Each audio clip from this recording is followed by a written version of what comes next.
we always say it's the brand, but to you, is that what it really just comes down to? Is just having that brand gives you that work, gives you that extra credibility? Yes, mate, I think it is. Before I entered into gyms, I did look at going out independently. I weighed it all up and I thought I could do all the advertising and spend hundreds and hundreds and hundreds of dollars and still get not a lot of work, where I could come into gyms, pay the fees, and work just flowed in from day one. Even when I transferred to Auckland, it just flowed in. I couldn't believe it. But today we're joined by David from Gyms Mowing in Browns Plains, and you're from New Zealand as well. So thank you very much for joining us today for the Gyms Mowing, the Gyms Group podcast, where we talk to star franchisees. And yourself, you nominated yourself, and you've been with us since 2022, just at the end of 2022. So what were you doing prior to Gyms Mowing, Dave? I actually, I've been with you guys with gyms since 2020. Oh, okay. So I started down in New Plymouth, down in Taranaki, and I did about 2.5 years down there, and things happened, so I decided to move back to Auckland. So I had an established Gyms Mowing business down there with about 90 clients, and I closed it down and moved to Auckland, and I've started again in November last year. So how's that sort of been? Because that's quite interesting. I've spoken to a couple of franchisees who've actually done what you've done in Australia. They went from Victoria up to Queensland to escape Victoria. They went up north, and they started again. So how was that whole process? It's been hard. I didn't count on the weather we've had. So it's been okay. It's been a little bit slow. I'm nearly back to where I was in New Plymouth. But yeah, it's been a struggle, mate. So what were you doing prior to Gyms Mowing back then? I was a painter for 25 years, mate. Wow. Yeah, and it was killing my body. So like my knees, my back and shoulders and stuff. So I thought, well, I just need a change for my health. Back about 6 years ago, I was looking at franchises and thought, I don't know about this. But then I thought, you know what, I'm just going to bite the bullet, go with gyms, rung my franchisor who was then in Wellington, and just went from there, mate. So what was it about Gyms Mowing that you liked the look of? Was there a few other things you're looking at, or was it just Gyms Mowing at the time? Or I was looking for a better lifestyle, mate. Something that was a little bit easier on the body. I mean, pushing a heavy mower all day is not easy, but it is easier than painting walls and ceilings and stuff like that. So I did ring around a few other franchises, and I just found gyms was the better one to go with, mate. When you were doing painting, was that you as a small business or a contract, or did you work for someone? Or yeah, look, back about 20 years ago, I had my own business, and then we actually moved to Melbourne for 10 years, and I came back and started working for my nephew back here, but I just got too sore, and I just over having a sore back, shoulders, knees, and bits and pieces, you know. So how's it then? I know you said the mower's a bit hard to push sometimes, but how's it been overall in your body anyway? Oh, look, I've got a bit of a dodgy knee at the moment. I'm getting that looked at. That was following a mower up a hill, so I've torn a ligament or something like that, but I'm getting that sorted out. But apart from that, it's pretty good, mate. Pretty good. And with the business, obviously being involved in painting and doing businesses and stuff before, how does it compare from that to what you're doing now? It's pretty much the same. The difference is that I was married to an accountant, so that saved me a lot of money on that part, but that's probably the only difference. It's probably the only thing I miss, mate. I don't know whether you're going to use it or not. But. No, that's fine. And what prompted the move back anyway? What prompted you to leave Melbourne to go to back to where you were? We actually separated. So I thought I'd come home, spend some time with family and friends, and actually head back to Melbourne. 8 years later, I'm still here, mate, mowing lawns. No, it's a beautiful part of the world, mate, where you are. It's a great place to be. Yeah, I don't know whether you can see out there, but it is pretty awful out there today. So let's talk about that. Let's talk about how's the rain been, or how's the recent weather events been in New Zealand? What's going on with all that? Since January, it has done nothing but rain. I've never seen anything like it myself. Last winter, I spent it down in New Plymouth, and I was still mowing lawns. Where here, it's that wet and there's that much rain that we actually weed eat most of our lawns because we can't put a mower on to get it done because it's too heavy and too soft. Yeah, it gets you a little bit in the head now and then. It's a little bit frustrating. But you just push through, mate. It is what it is. You can't do much about it. So it's that bad. You've got to use the weed eater to do them and just walk over them. Is that how you do it? Yeah, look, I can do, I'm doing 35, maybe nearly 40 lawns a week. And I'd say over 3/4 of those, I'm actually weed eating the whole thing. Wow. Is it the first time you've ever had to do that? Has that been that bad? Very first time I've done it. Now, I have spoken to a few guys up in Auckland here, and they have said that it gets wet in Auckland, and it's a different grass up here as well. Yeah, I've never experienced it before, mate, but you've got to do it to get it done. Yeah, and it's not good at all. I've never heard having that to be done over here, but maybe it has, and I haven't heard about it before. But so what sort of stuff? So are you still being able to get through your work doing that, or do you have to sort of change tact a bit to do other types of jobs, or how you been getting through it? Look, I'm mainly just mowing. I'm not a big garden fan, unfortunately. There's plenty of money to be made in gardening, but I've never been a gardening fan. Back in the early part of the year, we were going to lawns and checking them, and they were just too wet, so we were walking away. But then I realised that I can't keep doing that. And I spoke to Gary, who's my franchisor, and he mentioned about the weed eating the lawns. So since then, I've just been doing that. And so we're not falling behind at all. I mean, you have the odd or so, but Yeah. that, And is there a type of difference to the finish of the job from that perspective, or is it just the same, or how is it? oh, look, sometimes it looks better, and then other times it's because it's so wet, you're leaving boot marks everywhere, so you're not covering the boot marks up. I'm a big fan of leaving a property tidy and looking really, really nice. I mean, you've got to do what you've got to do to get your work done, mate, and I've had no complaints about it so far. That was going to be my next question. Yeah, what do the customers think about it? Or are they just understanding of the situation, I guess? And I personally don't think they even realise that what's going on. So as long as their grass is cut, mate, and their property looks tidy, I think that's all they care about. And what's to you, Dave, is the difference between, let's say, Jim's Mowing and other independents? Because there's a lot of independents in Australia and New Zealand who chuck a thing in the back of the van or the car and drive around and undercut us and stuff like that. So what's to you is the difference in the difference? I was talking to a guy the other day when I was getting my knee looked at. Actually, he's an independent out West Auckland. I'm on the North Shore, and I was saying to him, what's your hourly rate? What do you try and base your hourly rate at? And he was like, $60 an hour. And it's like, wow, I don't know how he can live on that kind of money. But we get the odd lead through from, they used to have an independent, you go through, quote it, and they always say, oh God, that's double to what my last guy was doing. But I say to them, look, you don't realise that we're all insured, we're police vetted, so that you can't go wrong with us, really. And you'll be there as well on a consistent basis. There's a lot of times. Oh, that's it. Yeah. And we're fully uniformed out. We're always tidy. So, until you get wet and dirty. Yeah, and also the customer's got someone to call back on if something does happen or they're not happy or whatever. They do have another level if they need to as well. Yeah. And I'm not going to lie, I've had a couple of those, and I've just gone back and mowed it again for free and made them happy. Is that to you the big difference then for customers? They're just paying for that extra protection. There's a bit more of vetting that's been done, and if they do need something, they can come back to us. So. Well, yeah, that, and I think Jim's is a really well-known brand, isn't it? It's been around for years and years and years. So I think if you Google it on a lawn mowing on the North Shore, Jim's comes up straight away, So it's I think that's why we get all our work. Well, I went over there to film a bit of content with Jim's, and I was surprised how well, I wasn't surprised by it, but I got in an Uber and someone saw my Jim's group shirt on and said, I like Jim's Mowing. I'm like, yeah. So it was quite surprising to me how well-known the Jim's Mowing brand was in New Zealand. It's been around there for a long time. Obviously, you come from Australia and then to New Zealand. It's amazing how it's sort of gone across both.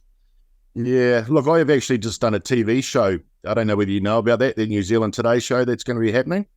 Yes, I do, because some guy come and film with Jim here, host of it. Guy Williams came over and pretty strange questions, yes. Yeah, well, I got interviewed by him as well, mate. So, was that you? Okay.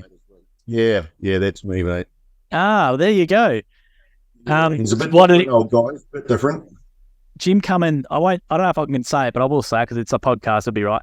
But he basically asked Jim a few private, personal questions that were quite on the nose for Jim, because Jim can be a bit of a prude sometimes. So it's going to be quite an interesting story. So what did he ask you about? What was your part of the story about?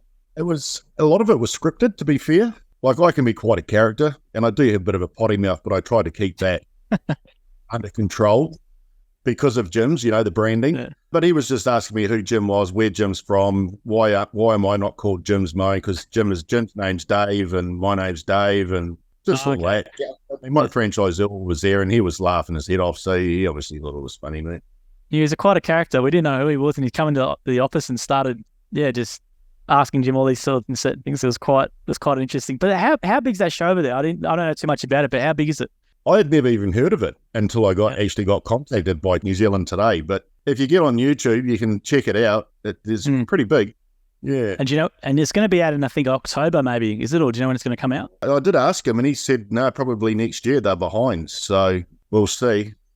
And what answer did you give him? Why was it not called Dave's Mowing? Or what answer were you telling him? Oh, it's just, I didn't really know what to say, It was like, well, I don't know, mate. I'm Dave. I'm not Jim. And, it's just, it was okay. But I thought it was going to be a lot funnier than what it was in my head. because I couldn't really be myself. Because it was like I'd say something and then they'd come around and say, "Oh, can you say this and say that?" And it's like, "Oh, well, all right then." But I'm sure they'll make it funny, man.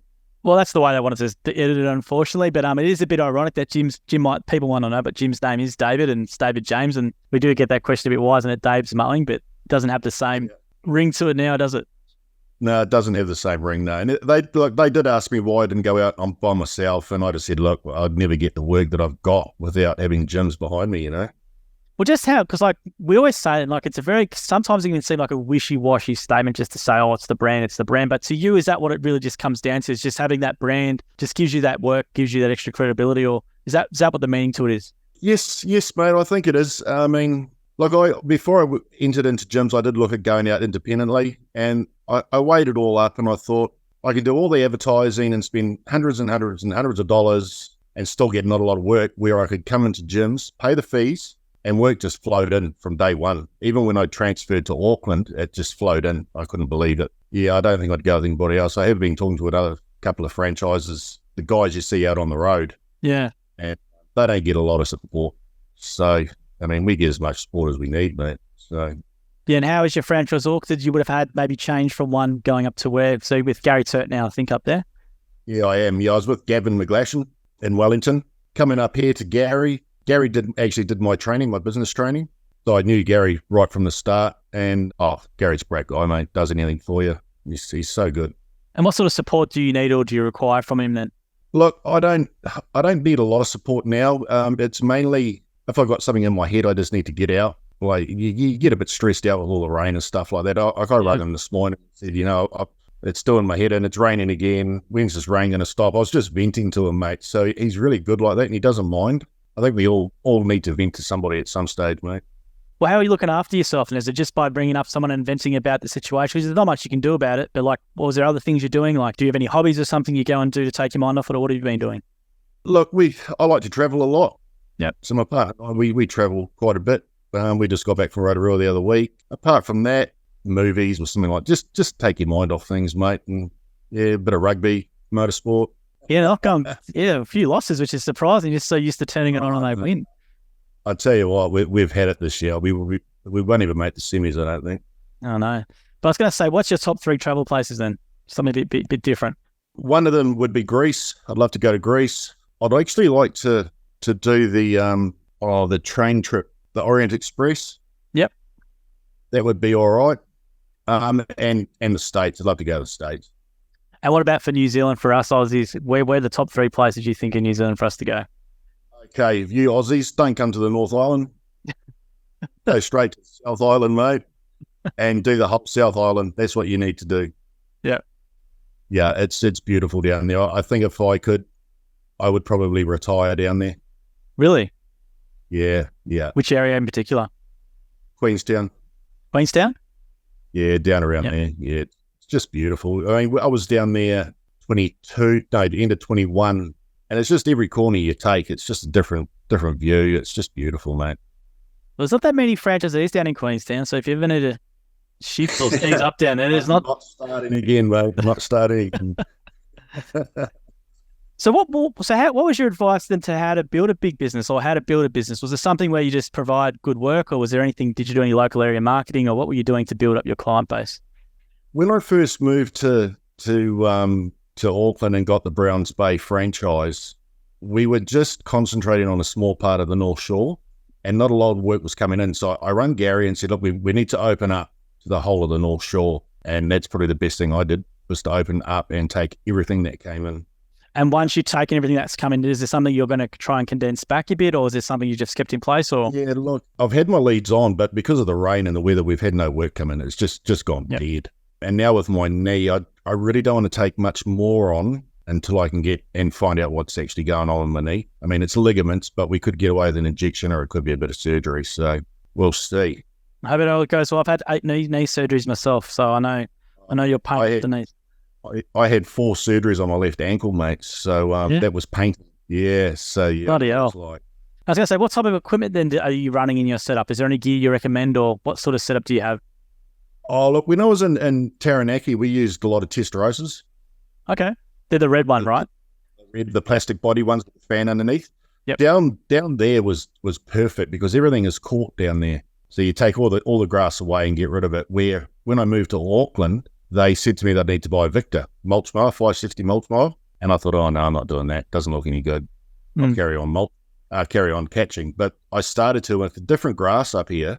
It was just too hard. It was taking too long. And by the end of the day, I was absolutely shattered. So I brought myself a mulch mower, Victor, and it's probably the best thing I've done. And what about the other pieces that come in, like any line trimmers or what else are you using? Yeah, I've got an Adamidger and still weed eaters and still blowers. That's all I need, really. Is that the full petrol setup or is there a bit of battery in there? Or No, it's full petrol. I lived on a farm down in New Plymouth and had battery set up and didn't like it, so I stayed away from it.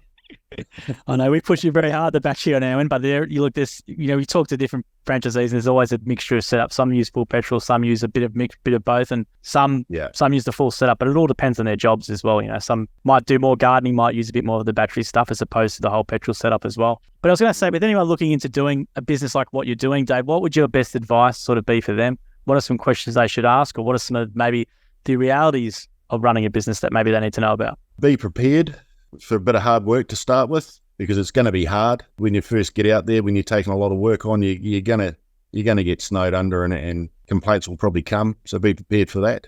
Once you've got what you want, stop taking work. That's a must, I think. I mean, if you leave the leads on, you're just going to get yourself in more trouble. And buy the best gear, mate. You need the best gear to do the best job. Yeah, so don't skip out on gear. Best gear, yep. And be polite. Always be polite to customers. Yeah, you got some good reviews. I read your reviews before, so you got a good rating. So that's good stuff in there where I got COVID and I made a bit of a hash of it, but hey, it happens, Well, it's good advice though, because people can get overwhelmed. There's a lot to do when you start a business. You're going to take leads, then you're going to learn maybe your accounting software. You've got to make sure you get back to people on time. So there's a lot to take on. So it's a really good advice not to get too overwhelmed. And I use Jim's Jobs app, like on my phone. Good. I love it. I recommend it to everybody. I mean, you mow your lawn, you can sit in your car and you can send your invoice off straight away from your car. Come home and you got nothing to do, mate. It's great. Now, Jim's going to be rapturing this, Dave. I'll talk to him tonight because there's obviously a lot of controversy all the time with Jim's Jobs. So you're a fan of it. So for you, like, are you using it fully on the mobile app, or are you doing the setup on the desktop and just using it in the field? How do you do your setup, and I don't have an actual computer. Yep. So I've got an iPad and my smartphone. If I send a quote off, I do it on my iPad through Jim's Jobs. I mean, all my invoicing's right through Jim's Jobs, so I don't use Xero or anything like that. And when I'm on the road, obviously just my phone, mate. Yeah, and you've had no problems at all. That's great. Sometimes it dies. You get a little bit frustrated with it, but that's apps, It's where we a lot of data. We live in. So all I do is ring head office, and they put me through to IT, and we get it fixed, mate. That's great. Do you are you able to schedule jobs out of it as well? What else? Are there any functions that you use in particular besides just doing the invoicing? Or look, my whole schedule's on my phone. So I just go into the Jim's Jobs, go to my diary, and I've got tomorrow's list already there, ready to go. That's great to hear. Now, Jim will be wrapped with that, because Jim's Jobs is always a sore point sometimes. So I'm glad to hear that you use it in the field, and he'll be happy to hear that. That is a good app for you. I don't know of any. I don't know whether the other guys use it. I know they're a bit older than me, so they use probably the old style stuff and print it all. I used to print it all out before the Jim's Jobs app came along. I just jumped straight on it, mate. Yeah, that's great. I'm glad to hear that it works well for you as well. And maybe just for people as well, because you've lived in both Melbourne and NZ, what's the key differences, or what's the differences between living in Melbourne to where you've been? What are some things you want to point out for people? Melbourne is bloody hot and it's bloody cold. The money's great. The food's great. The sport's great. Shopping's great. The actual city is just unreal. I love it. I mean, if I could get my partner to go back there now, I'd probably do it, mate. Really? But being back home is home. I love being home, so looks like I'll be staying here for a little bit longer. Well, if you do come over, we've got a silver membership Accor for you, which I'm going to give to you, which is 2 free nights at any Accor hotel in the world, 50% of dining as well and drinks. So you get an email from Accor to set that up at an account. I think it comes in like a week or two. It takes a bit longer sometimes for NZ, but that's around $600. So it's 2 free nights at any hotel on behalf of us for sharing your story today, and we appreciate it. Thank you very much. No worries. Thank you. I look forward to seeing your bit on this NZ show.